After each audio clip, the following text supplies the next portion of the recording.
This is what happens when you don't train a tomato correctly.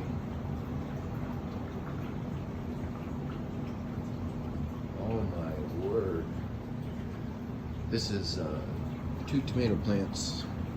One of them, you can see the vines here.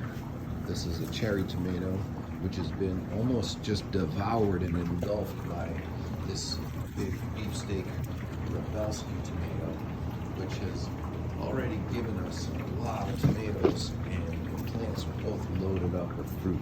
Let's go around the side. Wow.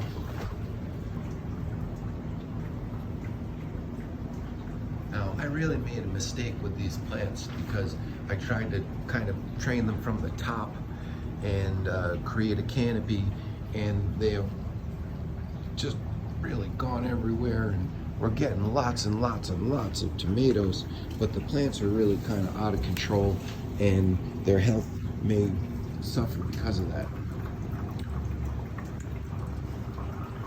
You can see under the canopy here that they're really starting to get heavy, and also I'm seeing more, you know, the lower leaves getting dying off, and tomatoes can kind of crush themselves under their own weight almost, so you gotta be careful and tend to them a little more carefully than this.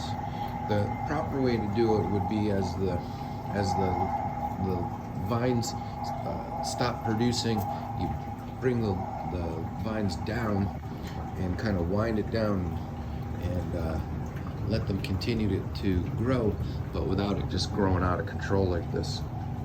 So I'm actually going to end up either trying to retrain these plants, or I've already taken a bunch of suckers off them to start a new batch, and they're over here in pots already. So I've got a few, 3 here, and then I've got a few over here, and I'm going to really try to train them a lot better.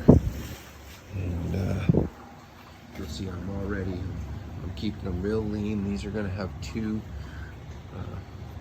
branches, and this one's just going to have 1 branch, and try and keep it real straight already. It's in this tray temporarily until I get the new setup, and then we're going to move those under a new light and try to train them a little bit better, because those tomatoes really got a little bit too wild.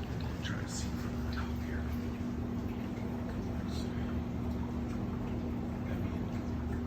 It's a real jungle in every direction, and what's happened is the big beefsteak tomato is kind of overgrown the cherry tomatoes, and so the cherry tomato harvest has kind of suffered from that.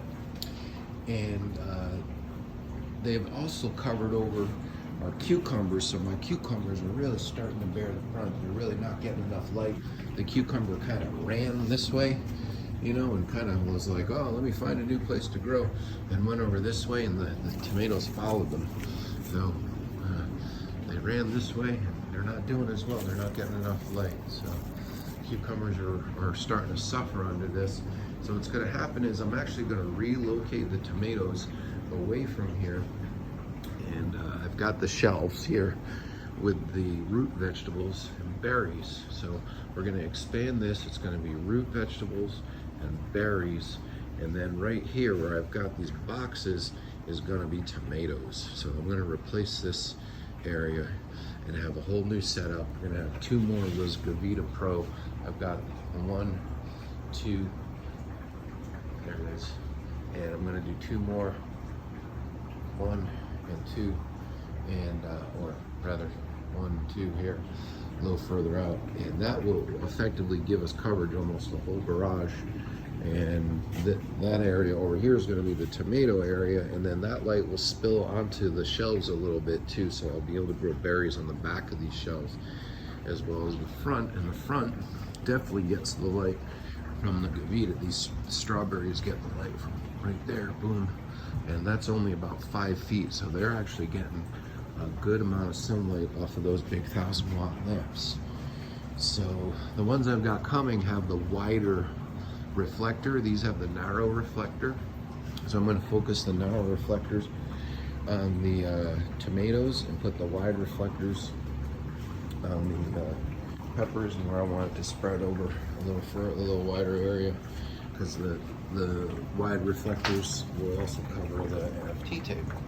So this whole table back here, which I had split with LEDs and the high pressure sodium mix, is just going to go to the high pressure sodium, because I found that that gives plenty of light for that NFT, and especially with that new wider reflector. So this system will go back to just being peppers and cucumbers, and that's what's planted here now. But the problem is, like, this pepper plant is not doing nearly as well. I mean, look at its brothers over there are 10 times bigger, because it's literally living underneath this canopy of tomatoes.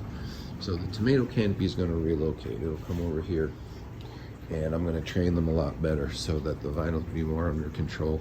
And then these pots will alternate between peppers and cucumbers, because the cucumbers can go above the peppers real easily, and the peppers can bush out below, and they'll be spaced out a little bit better, because the peppers also crowd each other. So like this is a big red pepper. It doesn't have any fruit on it anymore. We harvested it all, but it's got a couple of new ones on the top coming in. So there's a big red pepper coming in. But I had to cut back some of these shishitos and push them out of the way, and also move this baby bell pepper plant out of the way. These are baby bells. Yellow. And this plant also has mostly been harvested. We've got dozens and dozens of beautiful peppers off of this plant. Boy, have we gotten a lot of those, and you can see there's still quite a number, but the whole middle of the plant was like a Christmas tree, and we've harvested an awful lot of those. If you've seen my videos on Facebook, and I want to alternate them a little bit better with cucumbers in between those bushier plants, so that they don't overcrowd each other too well. Because cucumbers, once they vine out, there's no leaves down below. This plant doesn't have any leaves for a long while now, not until way over here. Even those are dead. So again, with the cucumbers, I'm going to do the winding up technique, where you pull those long vines down and prevent them from getting so long like that. Stay tuned for that next phase of the garden.